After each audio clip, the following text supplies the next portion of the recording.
अब मैं जिन साहब को बुला रहा हूँ वो खुद ही आ गए हैं जी। ये संत आसाराम जी के छोटे भाई हैं। एक दिन मैंने इनसे पूछ लिया, मैंने कहा भाई साहब खिचड़ी जी, आप कवि सम्मेलनों में रहते हैं, घर की सुरक्षा किस तरह से करते हैं? तो इन्होंने 4 पंक्ति मुझे सुनाई और वो सुनिए आप भी कि पानी को पीते हैं, हवा को फांक लेते हैं। मतलब मैंने कहा भाई कुत्ता पाल लो, बोले हम पल जाएं यही बहुत है। हमने कहा कुछ तो कम CCTV लगवा लो, बोले बहुत महंगा लगता है। तो जो इन्होंने तरीका बताया वो आपको बताता हूं। पानी को पीते हैं, हवा को फांक लेते हैं, किसी के दिल में क्या है पल में झांक लेते हैं। घर की रखवाली को कुत्ता कभी नहीं रखते, हम मियाँ बीबी मिलके भौंक भांक लेते हैं। ये हमारे खिचड़ी जी हैं। एक बार जोरदार ताली बजाकर इनका स्वागत कीजिए। और बाकी तो ये अपने विषय में सब कुछ बताएंगे ही। बलबीर सिंह खिचड़ी जी मोदी नगर से हमारे बीच, आजकल तो गाजियाबाद में है ही है। हमारा बड़ा सम्मान हुआ है और खासकर संचालक जी ने हमारा सम्मान किया, तो हमारा भी नैतिक दायित्व बनता है कि हम इन्हें श्रद्धांजलि दें। वाह वाह वाह वाह वाह। अब आप देखिए इन्हें और सुनिए हमें कि सभी के जीने का अपना अलग अंदाज होता है। अभी कहाँ देखिए उन्हें और सुनिए हमें। सभी के जीने का अपना अलग अंदाज होता है। कोई सीधा कबूतर सा, कोई सीधा कबूतर सा, तो कोई बाज होता है। बहुत बढ़िया, बहुत बढ़िया। कोई महलों में रहकर भी भिखारी की तरह जीता, कोई फुटपाथ पर भी बादशाह बेताज होता है। बहुत बढ़िया, बहुत बढ़िया, बहुत बढ़िया। बजाओ ऐसे नहीं,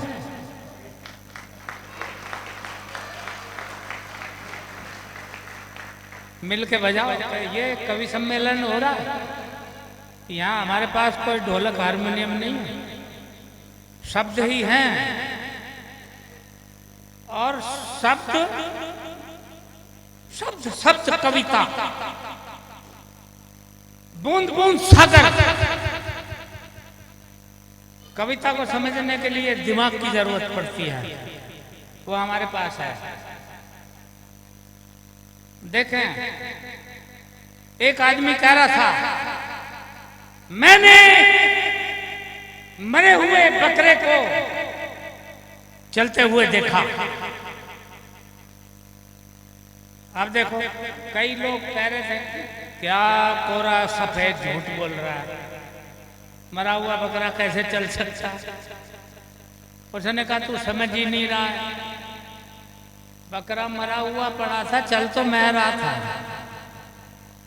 मैंने मरे हुए बकरे को चलते हुए देखा, मैं चल रहा था, बकरा मरा पड़ा था, तू समझ ही नहीं रहा। एक ठेली वाला तरबूज बेच रहा था, कह रहा था चीनी से मीठा होगा तरबूज, चीनी से मीठा होगा तरबूज। एक आदमी बड़ा सा ले गया, आप तो सारे घर के बच्चों को छिका दूंगा। बड़ा सा तरबूज ले गया, बड़ी सी परात में धर के काटा, चाक के देखा फीका, परात समीत चाकू समीत लेके आया और तरबूज वाले को बोलने लगा झूठ बोलता है, तू क्या कह रहा था, झूठ बोल के क्यों बेचता है। उसने कहा क्या क्या होगा, बोला तरबूज फीका है। बोला मैंने कब कहा, चीनी डाली थी क्या, मैंने कहा था चीनी से मीठा होगा तरबूज, चीनी डालो मीठा होगा। वाह वाह वाह। कहा कुछ और जाता है, सुना कुछ और जाता है, किया कुछ और जाता है। कहीं पे मैं कह रहा था यहां भी खुदा है, वहां भी खुदा है, इधर भी खुदा है, उधर भी खुदा है। एक आदमी खड़ा होकर बोलने लगा, तुझे ये नहीं पता होगा ये खुदाई किसकी है? मैंने कहा तू बता। बोला है नगर पालिका की खुदाई है, यहाँ सीवर लाइन पड़ रही है, इधर भी खुदा उधर भी खुदा, सब जगह खुदा है। मैं कह क्या रहा हूं, वो सुन क्या रहा है, वो करने क्या लगा है। भाई डॉक्टर सतीश वर्धन ने मां पर कविता लिखी, आपने खूब तालियां बजाई। मैं सोच रहा था ये कविता अगर घरवाली ने सुन ली क्या होगा इसका। अरे बच्चों की मां पर कविता लिखो, मां कह दिन की कब तक साथ देगी। बच्चों की मां भी तो मां ही होती है ना। बच्चों की मां पर लिखो अगर जीवन ठीक ठाक काटना है तो। मैं कहता हूं कि हर कामयाब आदमी के पीछे किसी औरत का हाथ होता है। रतन प्रकाश सुभाषित कवि बने तो किसके कारण बने? माता गोमती बैठी हुई है यहाँ, उनके कारण कवि बने। वो कामयाब हुए तो उनके पीछे। मैं ये कहता हूं अगर कामयाबी नहीं मिल रही है तो पीछे वाली औरत का दोष है, उसे बदलो।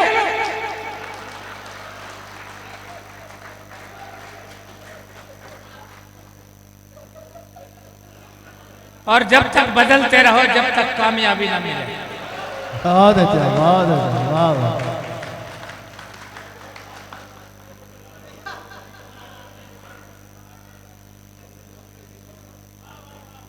इसलिए मैं कहता हूं मैं तो दिमाग वाला आदमी हूं,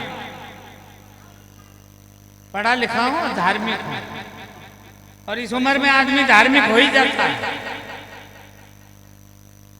देखो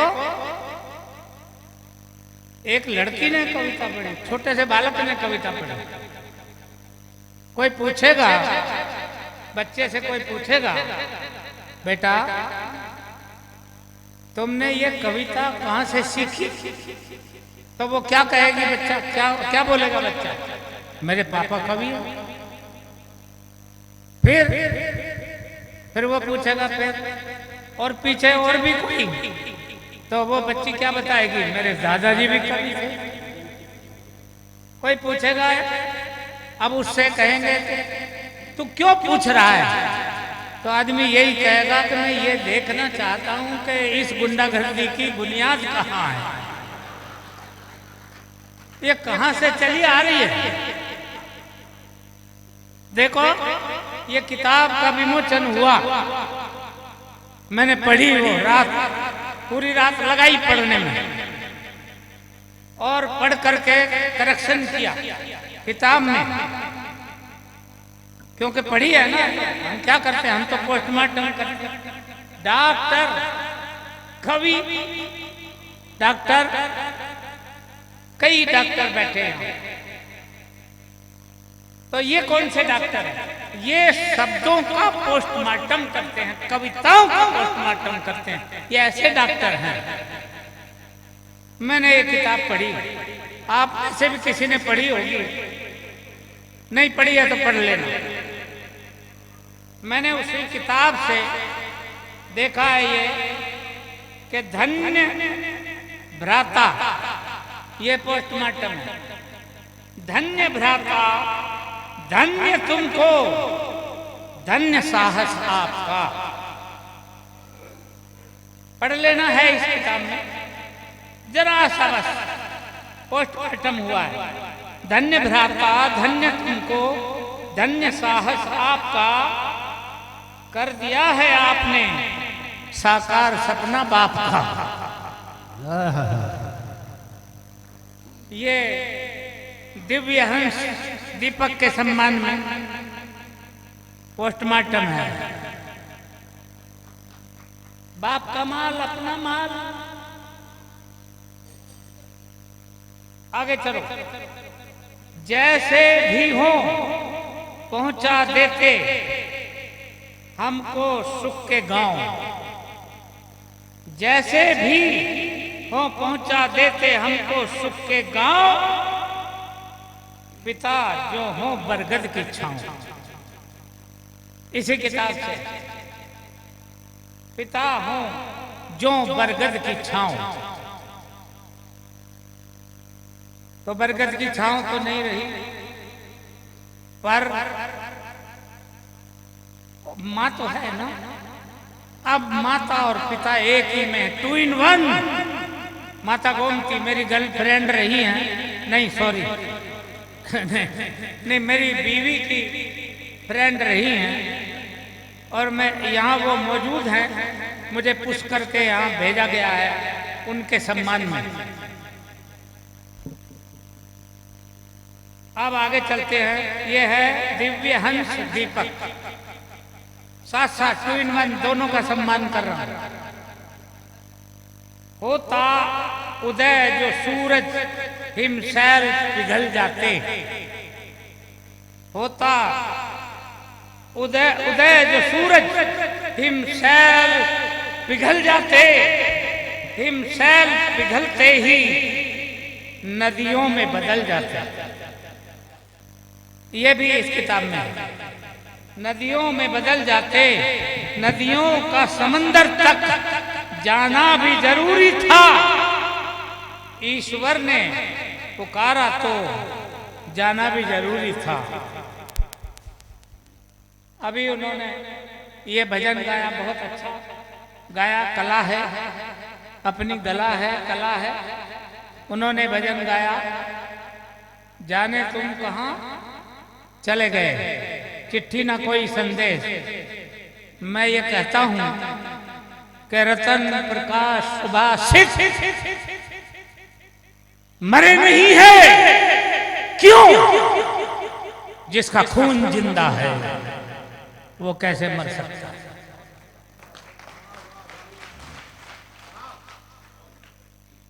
दम है बात में, ये दिमाग का काम है।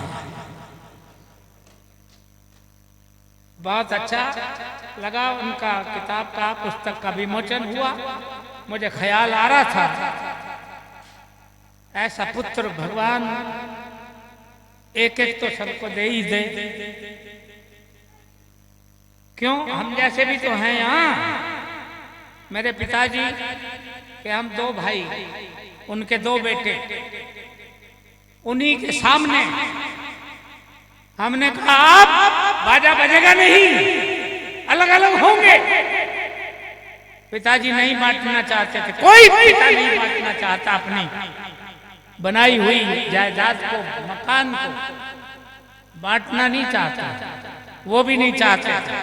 हमने कहा बताओ ही मत इन्हें, अलग अलग होंगे, हर चीज आधी आधी होगी। 2 भैंस थी, एक एक ले ली। 4 खाट थी, 2 ले ली। सब कुछ आधा आधा। एक सीढ़ी थी जिसमें 7 डंडे थे। ये कैसे बटेंगे? बोलो, आधी आधी करे तो कैसे करें? आधी करेंगे तो 1 पे 4, 1 पे 3 आएंगे, नाइंसाफी होगी। हम बुद्धिमान थे, हमने पूरी सीढ़ी को बीचों बीच काटा।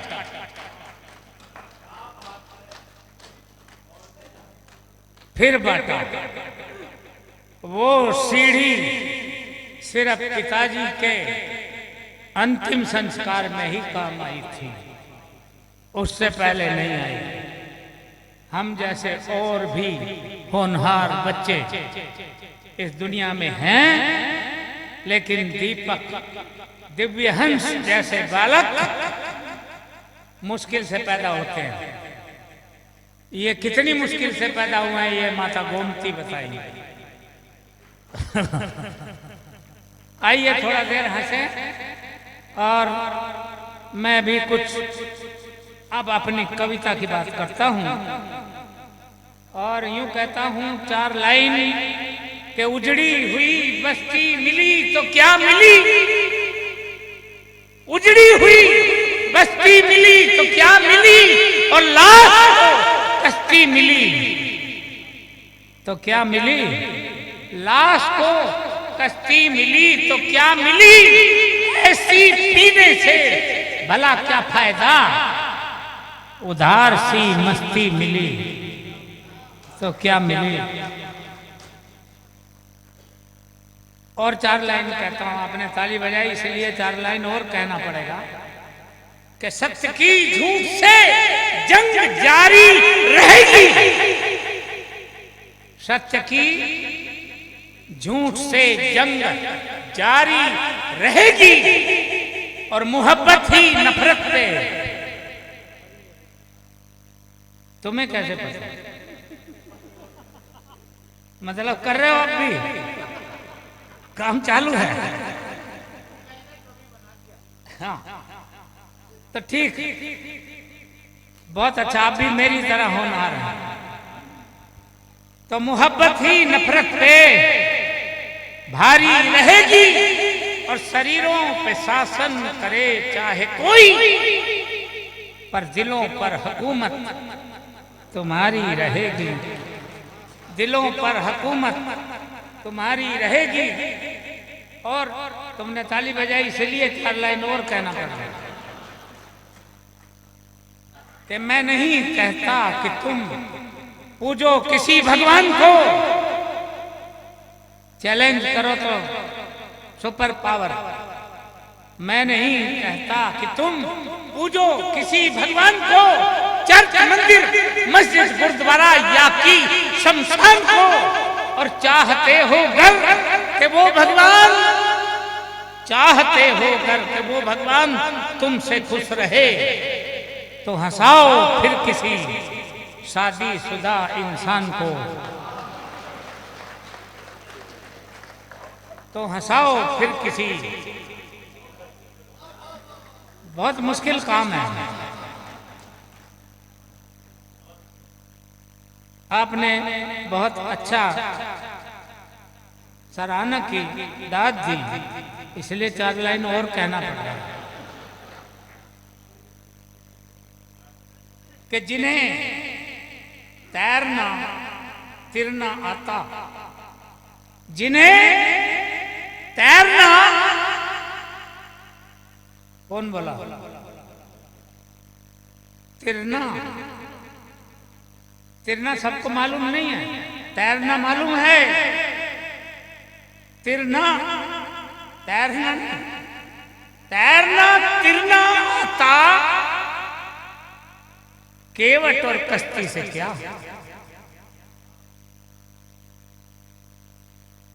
और जो जीने की कला सीख ले, जो जीने की कला सीख ले, जंगल और बस्ती से क्या। और साम दाम और दंड भेद से जो भी चाहो हासिल कर लो, और जिस पर अपना दिल आ जाए, महंगी और सस्ती से क्या।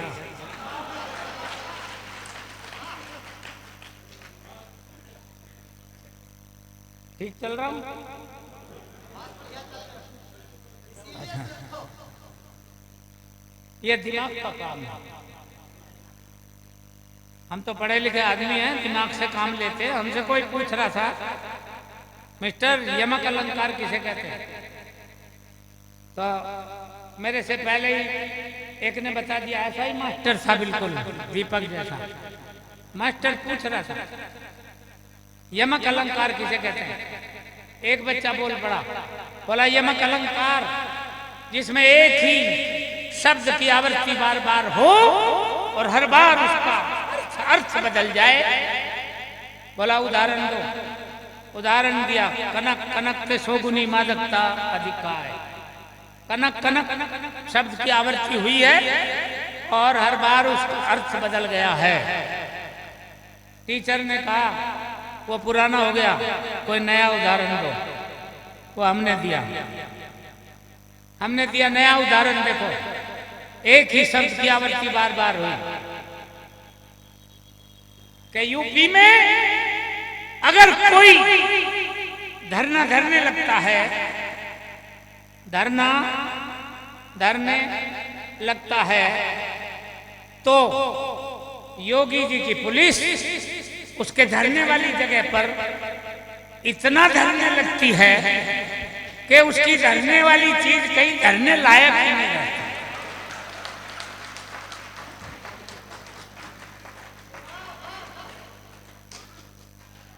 ठीक हो गया? ये दिमाग का काम है। तो हमसे लोग इसीलिए पूछते हैं। एक पूछ रहा था हमें, बोला प्यार शादी के पहले करें या बाद में? टिपिकल प्रश्न था। मैंने बताया प्यार चाहे शादी के पहले करो चाहे बाद में, बस घरवाली को पता नहीं चलना चाहिए।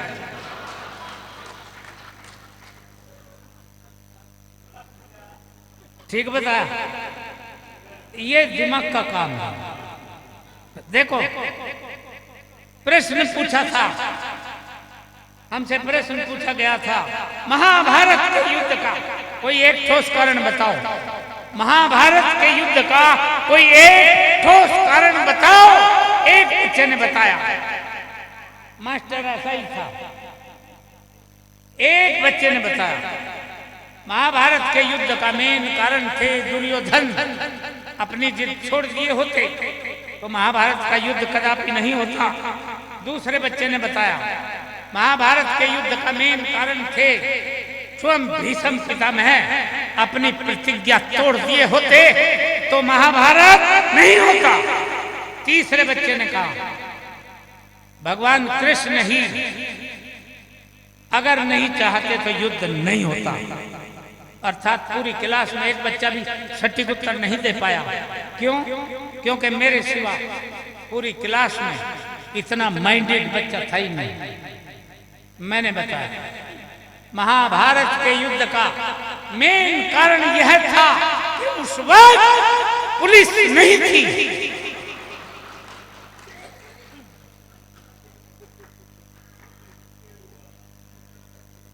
आप पढ़ के देखो, गीता में, भागवत में, महाभारत में कहीं भी पुलिस का जिक्र है ही नहीं। और हमने कारण भी बताया, अगर पुलिस होती तो दोनों फरीकान के अर्थात कौरव और पांडवों के 5-5 लोगों को पकड़ के थाने में बिठाती और ले देके थाने में ही फैसला कर दिया होता। महाभारत का युद्ध कदापि नहीं होता। गोमती जी बजाओ ताली। ये है दिमाग का काम।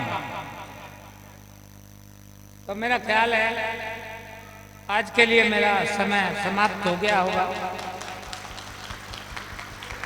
पीछे तक जोरदार तालियां बजाकर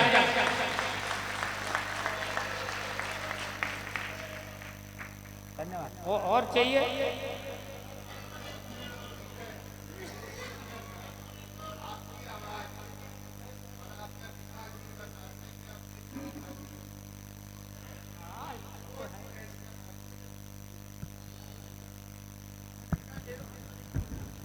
भैंस का भी मिलता कहाँ है जब भैंस ही ना है।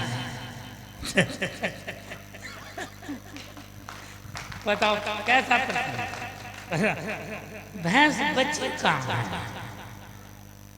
भैंस नहीं है, घी खाते हैं डेयरी वाले का, दूध पीते हैं दूधिया का। देखो ऐसे सवाल पूछते हैं। ऐसे एक ने पूछा था, ऐसे दिमाग वाले लोग मिलते हमको। उसने हमने पूछा था कि धृतराष्ट्र अंधा था। अब लगाओ दिमाग, धृतराष्ट्र अंधा था, उसके पुत्र 100, उसी का भाई पांडु वो आंख वाला था, उसके 5। कारण बताओ, लगाओ दिमाग। हमने बताया सर, हमने बताया आंख वाले लोगों को और भी बहुत से काम करने पड़ते हैं। सर ठीक बताया, ये दिमाग का काम है, ये दिमाग का काम है। हमसे पूछा था प्रदूषण किसे कहते हैं, हमने बताया था प्रदूषण खरदूषण का बड़ा भाई। खरदूषण तो भगवान श्री राम के हाथों मारा गया था, ये प्रदूषण भाग निकला था। ये तभी से पेड़ों पर रहता है, पेड़ों की जड़ों को भी खा जाता है। ये दिमाग का काम है। हमने एक एक प्रश्न को ऐसे दिमाग से हल किया, तब तो हमारी इज्जत होती है सब जगह। हम आपको बता दें, एक घटना हमें याद आई है। दिल्ली से हम बस में चढ़े, आगे बढ़े, पूरी बस फुल। देखो सच्ची घटना है। दिल्ली से बस में चढ़े, आगे बढ़े, पूरी बस फुल, 3 सवारी वाली एक सीट खाली, 3 सवारी वाली एक सीट खाली। उस पर शीशे के पास जाके बैठ गए हम, शीशे के पास जाके बैठ गए हम। उसके अगले स्टॉपेज से एक महिला लगभग 5-6 बच्चों के साथ, लगभग इसलिए कहना पड़ता है, लगभग इसलिए कहना पड़ता है कि एक बच्चा उंगली पकड़े हुए था, बाकी उंगलियों में ही थे, एक दूसरे की उंगली पकड़े थे। तो लगभग 5-6 बच्चों के साथ वो बस में चढ़ी, आगे बढ़ी, उधर बैठ गई वो, और इधर धर लिए बच्चे, मेरी तरफ धर लिए बच्चे। बच्चे सीन देखो, बच्चे एक से कच्चे, फटी पुरानी शर्ट विदाउट कच्चे, 4 बच्चे उंगलियों में ही थे। एक बच्चा अंडर प्रोसेस था। तो 4 और 1 5, लगभग 5-6 बच्चों के साथ पकड़ हाथ में हाथ उसी बस में चढ़ी, आगे बढ़ी, उधर बैठ गई वो, बीच में धर लिए बच्चे। धर लिए इसलिए कहना पड़ता है कि सीट थी 1, बच्चे 4, बैठाए थोड़ी जा सकते थे, धरे ही जा सकते थे, तो धरे गए। कुछ कुछ उसके ऊपर, कुछ कुछ मेरे ऊपर। वो जो मेरे वाला था, नहीं सॉरी करेक्शन करेंगे, मेरा तो उनमें एक भी नहीं था, नहीं वो जो मेरे हिस्से में आया था, नहीं सॉरी फिर करेक्शन करना पड़ेगा, अभी हिस्सा हुआ ही कहाँ था। नहीं वो जो मेरी तरफ बैठा था, वो तो इतना होनहार जैसे कोई सरदार बार बार तलवार से खींचता था, तलवार से खींचता था, कभी इस हाथ से तो कभी इस हाथ से, खींचता तो खींचता। समझ में आ रही है भाईजान? तलवार से खींचता था, मतलब तुमने भी काफी तलवारें खींची हैं, बचपन में सब खींचते हैं।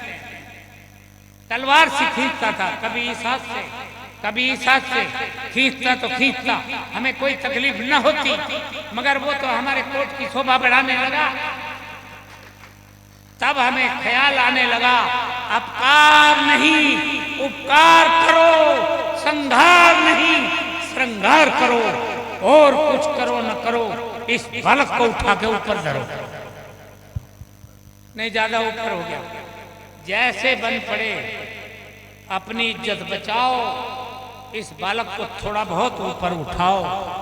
हमने उसके दोनों हाथ पकड़े, आगे से तो पकड़ने लायक ही नहीं थे, कोनियों से जकड़े, कोनियों से जकड़ कर ऊपर उठाया, अपनी गोद में बिठाया। तभी कमबख्त कंडक्टर टिकट बनाने आया और मुझ पर गुर्राया, बोला रे मुल्ला जी, रे इनमें से 2-4 घर छोड़ी आते हैं। तो हम एक हाथ सवारी और न बिठाते। पीछे से एक बूढ़ा बोला, सारी फौज को लेके चढ़ा है, सारा के टिकट बना दे, इस मुल्ला की यही ईद मना दे।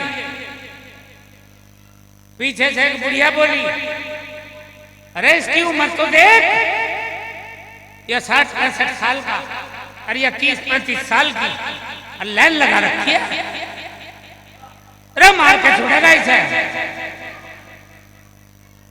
बंधुओं, आप हंस रहे हैं, जब दूसरों की बेइज्जती होती है सब ऐसे ही हंसते हैं, आपका कोई दोष नहीं। ये तो मेरे नसीब का खेल है कि वो सब मेरे ही नाम लगा रहा था। आप हंस रहे हैं, बहुत अच्छा लग रहा है, हंसते रहिए, हंसाते रहिए।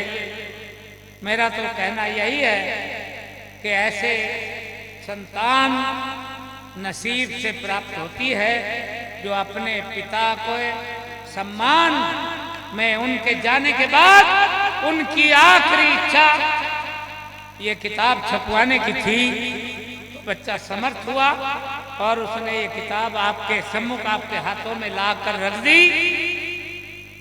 मैं इन्हें बधाई भी देता हूँ और इन्हें बहुत ढेर सारे आशीर्वाद भी देता हूँ और माता गोमती को भी प्रणाम करता हूँ और आशीर्वाद भी देता हूँ। अब इसी लायक रह गया हूँ, आशीर्वाद देता हूँ कि आयुष्मान भाव, कीर्तिमान भाव, यशस्वी भाव। बहुत बहुत धन्यवाद।